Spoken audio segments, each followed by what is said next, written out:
important things must be repeated over and over again in various ways in order to progressively but indelibly imprint them on us, to make them part of our being.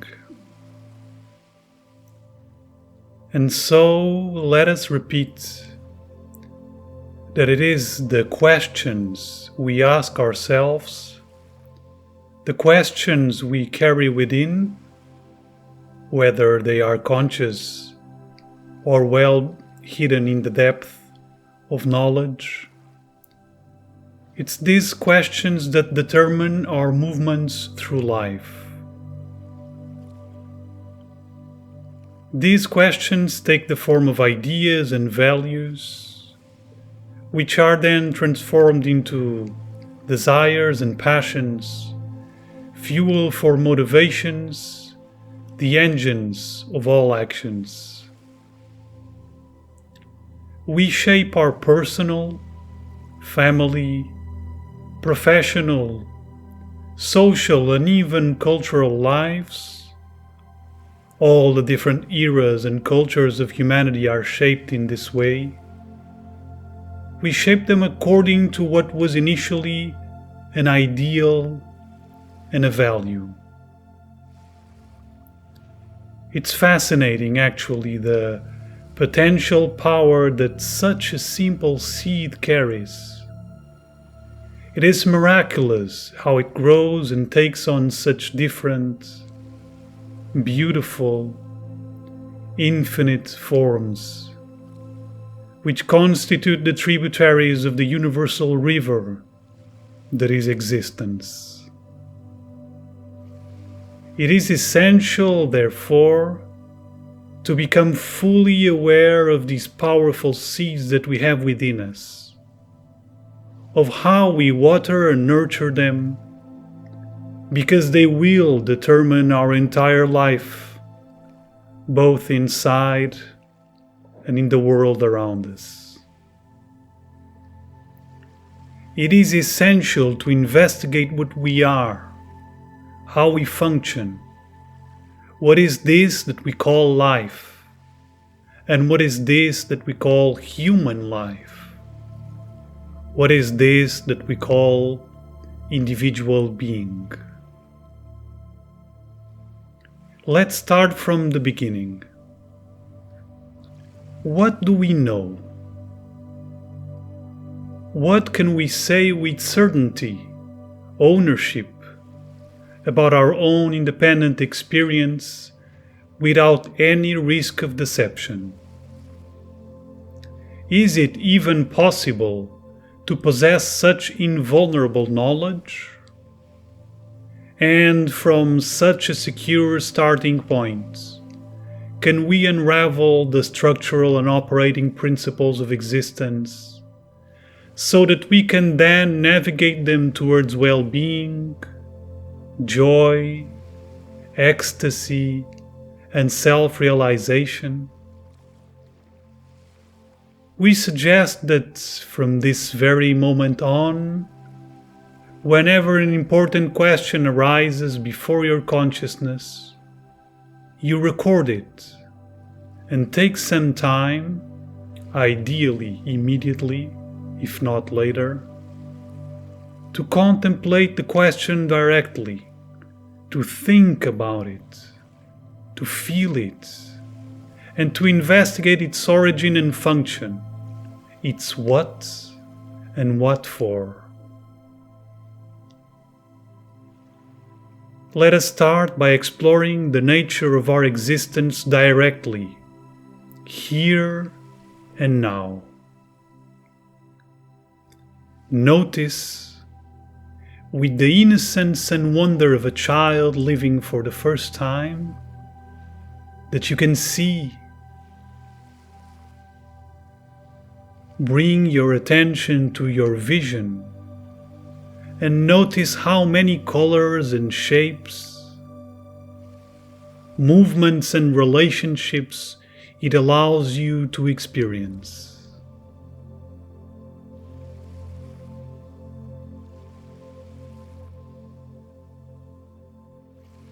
Notice the myriad of sounds that come to you. Take some time to let them reverberate within you.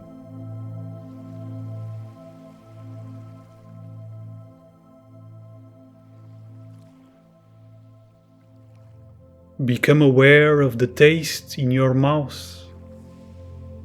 You may even remember some of your favorite flavors.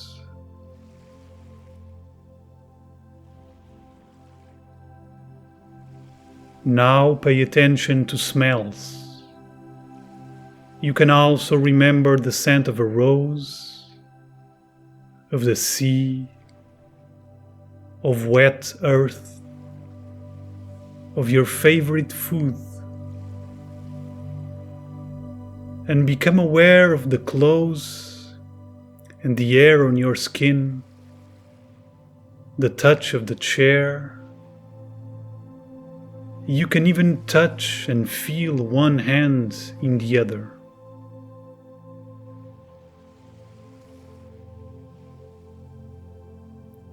Go deeper and notice the internal sensations, the currents of heat or cold, comfort or discomfort. Notice the curious inner sensations of the organism, so many and so different, and more subtle, lighter than the experiences of the senses you had before. Go now even deeper and feel the emotional panorama, the dance of feelings that pass through your being.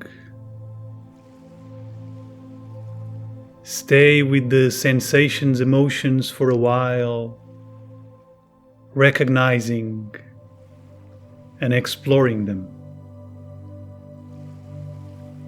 Deeper still are the ideas and the desires.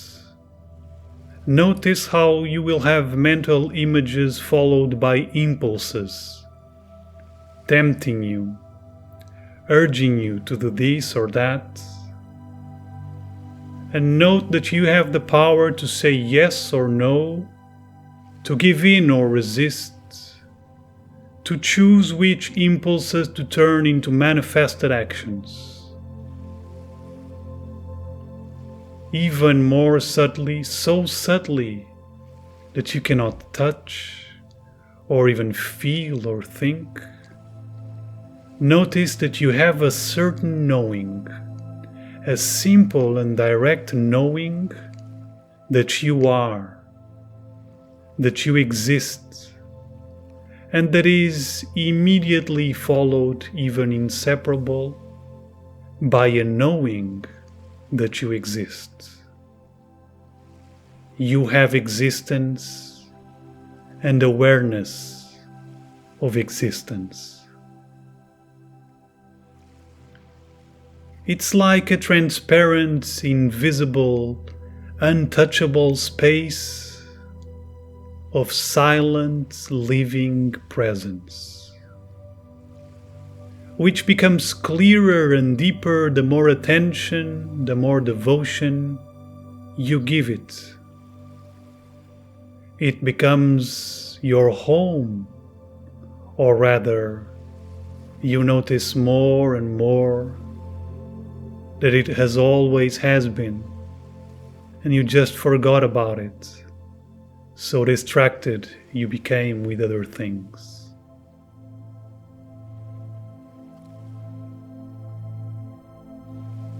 If we investigate and are honest, we have to admit that what we really know, what is real and has been with us for as long as we can remember, what is most fundamental in the experience of life, second by second, without which there is nothing else, is that there is existence.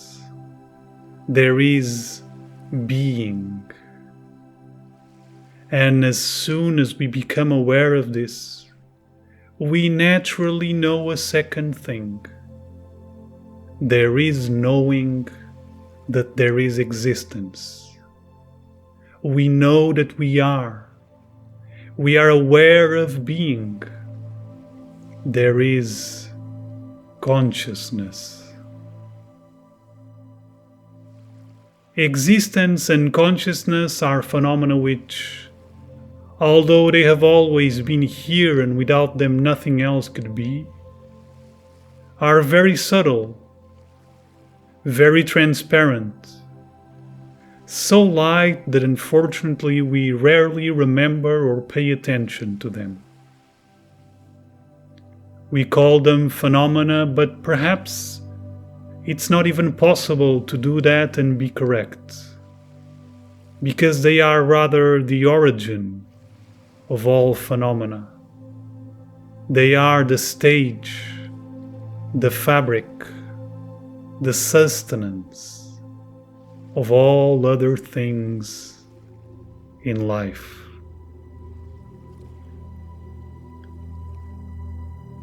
Now, it may take some meditative commitment and practice to be able to be alone with existence and consciousness, to be able to be alone with your real self, your pure being,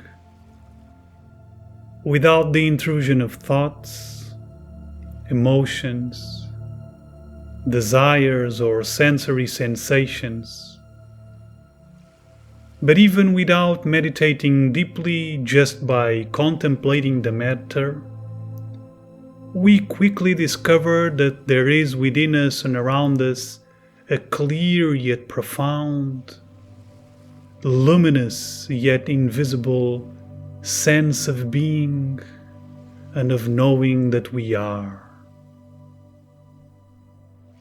Therefore, for a scientific, honest, and effective investigation of life, this has to be the starting point. There is existence, and there is consciousness of existence.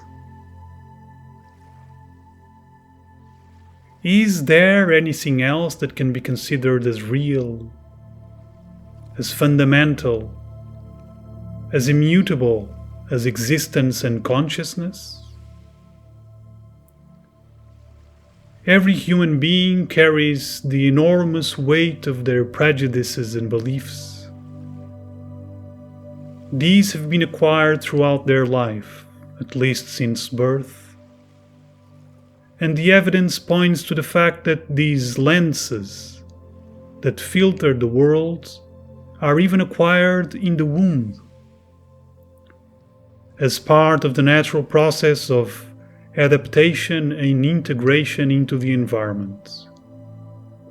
We learn that this human being is my mother, that human being is my friend, this object burns, I really like Coca-Cola, I don't like peas at all.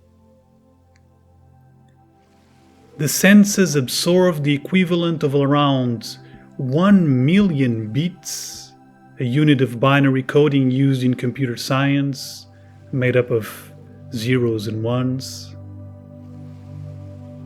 Our senses absorb around 11 million bits per second, but only around 50 bits reach our conscious perception. This is a filtering of almost 220,000%. This filter, this imposition of limits, this formulation of patterns, concepts, is at first an evolutionary necessity, allowing consciousness to focus on restricted tasks in order to obtain better results, in some cases even to survive. It's good to remember the particular instance that fire shouldn't be in contact with the skin, that we shouldn't jump off cliffs, that there are certain substances that are poisonous to the body. But this circumstantial need, it's not the same as saying that filters are always good, always functional, or even that they are always true. A friend can become an enemy. Coca-Cola can do us a lot of harm, and even if it's tasty, and peace a lot of good, even if we do not like it. The ability to filter and form patterns should be elastic, flexible, open to the possibility of change and constant learning. When ideas become fixed, they become beliefs, weights, and traumas. When they remain open to transformation, they become tools, vehicles, and skills. Heat, cold, a being in our lives, a teaching, a certain food, even oxygen, can be medicinal or poisonous depending on the circumstances. Not only the world of ideas, but also the world that we normally consider to be immutable and real, the material world which comes to us through the mundane senses, cannot, if we investigate deeply, be considered so physical, so solid. Now, our perceptions of this material world depend directly on, come to us through, those instruments we call the senses, and the form of these perceptions is determined by the functioning and structure of the sense organs. A radio picks up and translates radio waves and emits sounds. A TV antenna picks up and translates TV waves and emits images and sounds. The eyes pick up and translate waves from the visible spectrum of the electromagnetic world, which the brain then translates into images. The mind picks up and translates thought waves, which the brain translates into thoughts. And so on and so on. We walk around the world with the preconception that a dog and a tree perceive the world very differently from us, based on the argument just presented. But perhaps we have never stopped to think that even our neighbor, our partner, our child can perceive the world in a totally different way from us. When we look at the color red, for example, we both call it red because all our lives others have pointed there and said the word. But apparently there is no way of knowing if the color we see, if our experience of red is the same of another or even similar. We have no way of knowing whether 2, 3, or 20 centuries ago the human eye, mind, heart, or ear functioned in the same way, whether humans of other times had even a similar direct experience of life. Maybe someday we will know. What we do know, if we contemplate long enough, is that our own perception of the world has changed dramatically since we were babies and children.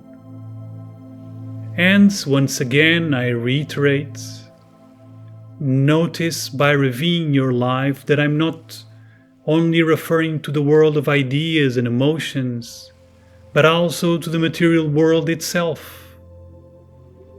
Some physicists today are exploring the hypothesis that even what we call physical constants such as the force of gravity and the speed of light, forces on which modern technology is based, on which all our modern ways of living are based, can change and change a lot over the course of the evolution of the Earth and the evolution of the universe. We know that there is existence and that there is consciousness of existence. All the other concepts we form are, to a greater or lesser degree, relative. Their imagined limits created by the mind and by habit are as volatile as the wind. And this is not and should not be considered a disaster, but the wonder of wonders. Only when we accept the seemingly infinite depth of our ignorance can we open ourselves up to the seemingly infinite exploratory play, to the ever-changing dance of science and art, to the magic of life. Ignorance is the only logical, real, functional starting point for the search for knowledge, for the expansion of consciousness, the transformation of experience, which life is.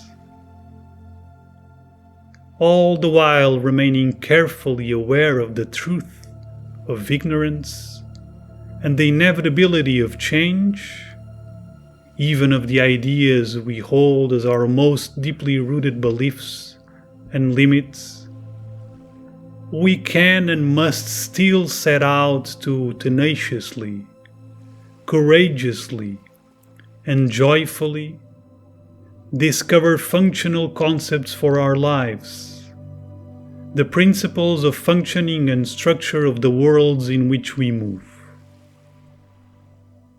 The fact that all these principles are subject to possible evolution or even complete destruction does not mean that they are not circumstantially applicable.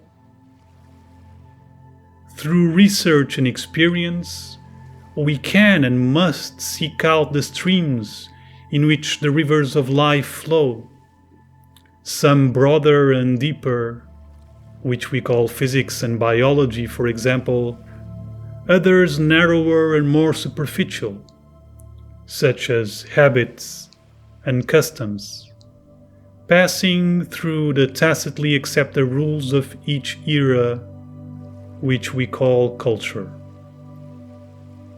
These principles, archetypes, the general molds of things from which differentiated particulars are formed, we could even say limits, are necessary. Without them, there could be no life as we know it.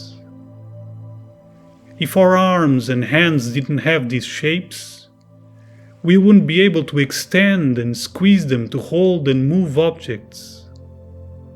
If anger and compassion didn't have a defined expression, we wouldn't be able to immerse ourselves in, experience and navigate these emotional, beautiful states. If human ecosystems didn't give rise to the generation of the laws we know as society, human life would be more chaotic, more difficult and dangerous. For a complete, total life, exploited to its full potential, it is necessary to learn to navigate this constant rhythm between the reality of profound, infinite ignorance and the circumstantiality of the limits, principles, forms that allow the individual to integrate and perpetually transform the role they play in the manifested world. The most basic principle, which is perhaps as certain and unchanging as the realities of existence and the consciousness of existence is unity. Everything seems to be a part of one universal continuous fabric, one organism. So far, nothing and no one has been able to show even the slightest apparent proof to the contrary, and I suggest that you contemplate the matter for yourself. Wherever we look, whatever we feel, whatever we think, wish, or do, it always seems to have a set of relationships all around it. Each of these relationships having another set of relationships around it, and so on, until we finally discover that there is a relationship with the original phenomenon. Take the human organism, for example. It needs air to breathe, which in turn comes from plant respiration, held within the atmosphere, held by the Earth's core, created by nuclear fusion in the Sun, apparently generated by the enormous gravitation of bits of matter coming from the explosion of another star in time immemorial. A thought obtained from reading a book leads to the modification of a habit, which brightens the day of another person, which in turn makes a life-changing decision that transforms the culture of its nation.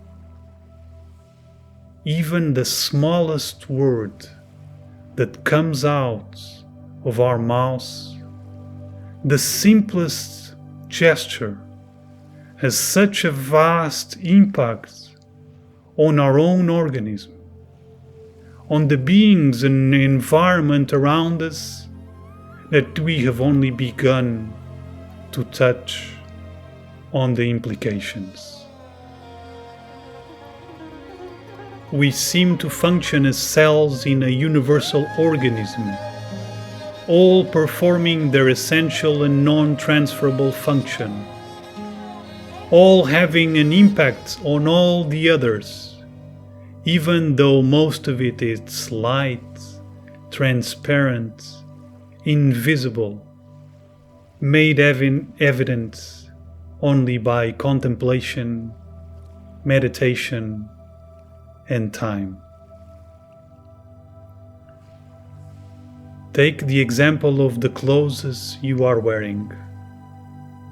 The fibers of the fabric are so interwoven, so interconnected, so united in a single continuous fabric, that any pull or slackness in any fiber will inevitably and immediately be felt in all other fibers, calling for a response, a reaction, a rebalancing.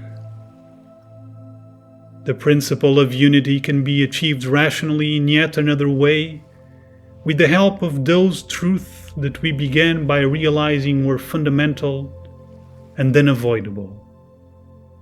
Your name can be one, mine another. We can differ in the way we dress, distinguish ourselves by our voice and posture, embrace different preferences, exist in other cultures or eras. In everything that is more or less superficial, even though the boundaries of all superficialities also continue with each other, and it is only our perceptual instruments that draw those same borders, the argument of separation could still be made. But in the immutable, in the original, in the main, in the fact that we exist and know that we exist, precisely because it is a knowing, a being, stripped of any quality, free of any form, without limits or conditions, we are all the same. At the heart of life, there isn't even everyone, there is only one. Wherever you investigate, if you go to the very end of the investigation, you will find always the truth of this first principle. Everything is one. Of course, the most important thing, the only important thing, is to realize these truths directly, experientially, to know them, to feel them inside, to be them.